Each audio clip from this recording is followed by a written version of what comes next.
Hola humanos de la red, ¿qué tal? Soy Ricardo.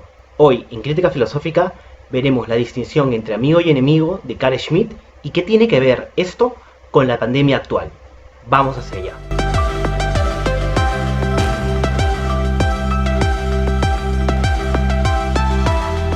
¿Es el virus actual nuestro enemigo? La representante de Comando de Operaciones del COVID-19 en Perú, la exministra de Salud, Pilar Massetti, el pasado 8 de abril en Arequipa, ha usado metáforas políticas militarizadas para referirse al SARS-CoV-2 y a la población. Primero, mencionó que estamos en una guerra. Segundo, caracterizó a los ciudadanos como soldados y como enemigos.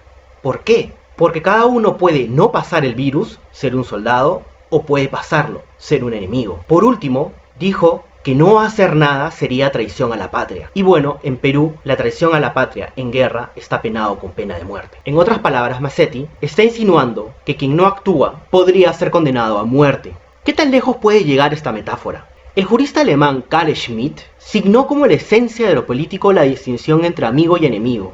No solo lo político es el Estado, y el Estado es el estatus del pueblo, sino es la capacidad de éste para distinguir cuál es el enemigo. El enemigo no es otra cosa sino el extraño, el otro, el que no es igual a uno, el distinto.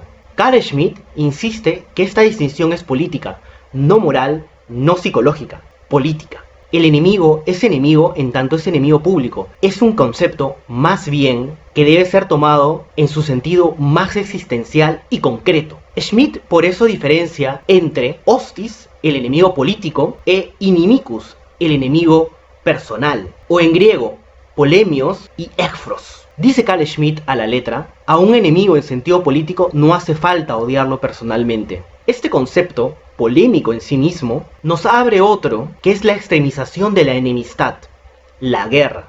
Esta es la posibilidad más propia y efectiva de lo político. Aunque la guerra no sea el objetivo o contenido de lo político, es aquella su presupuesto. La guerra es excepcional y eso le da su naturaleza de fundamento. Pero, ¿quién decide quién es el enemigo? Pues el que es la totalidad política, el Estado.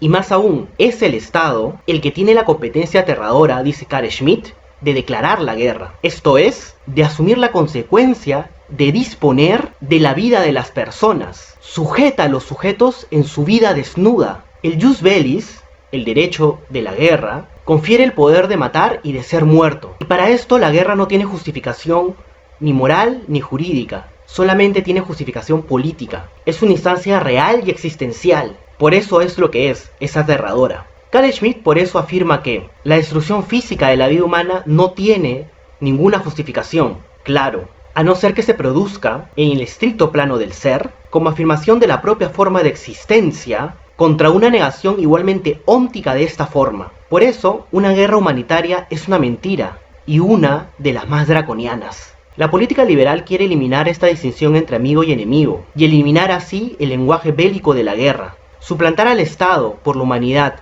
al pueblo por población, y todo reducirlo a cálculos y estadísticas con fines económicos, es lo propio que haría el liberalismo. Ese pueblo se vuelve en colaboradores, en consumidores, en clientes. En el liberalismo, lo individual se convierte más importante que lo colectivo, y lo económico se convierte en lo sagrado. Niegan la guerra en la política para llevarlo en otros términos. Bloqueos económicos, embargos, devaluaciones de moneda, cobros de deuda externa, sanciones económicas, debilitar el sistema de salud pública.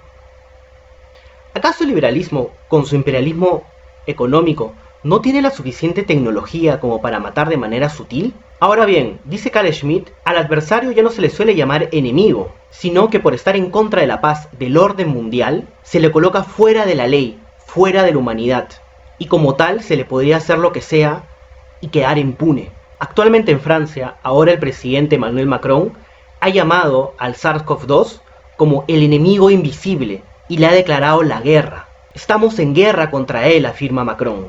Pero no se hace para distinguir políticamente entre amigo y enemigo, sino para justificar el estado de emergencia de manera indefinida. ¿Acaso no se está planteando ya en Francia suspender los derechos ciudadanos cuando pase la pandemia para justificar una reactivación de la economía? Se usa el poder de decidir quién es el enemigo, se usa a tal manera de discreción que hasta un virus es un enemigo.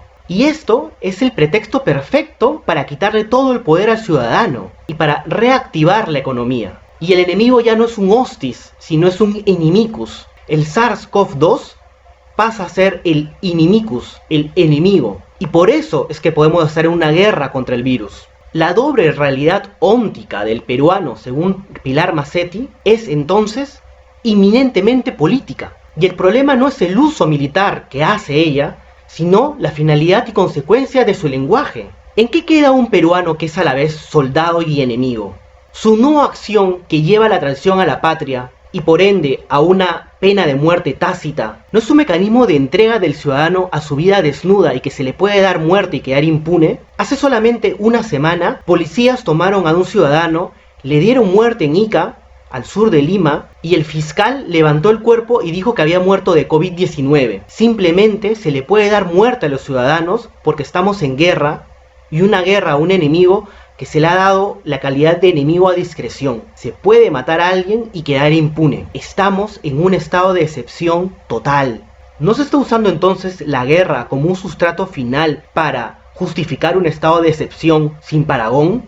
¿Y cuál es la finalidad de cuidar a la población, soldado enemigo, sino para salvaguardar la maquinaria de producción y consumo? Somos la población una salvaguarda de economía. Le hemos declarado la guerra a un virus que nos mata, pero quizá el enemigo está en otro lado.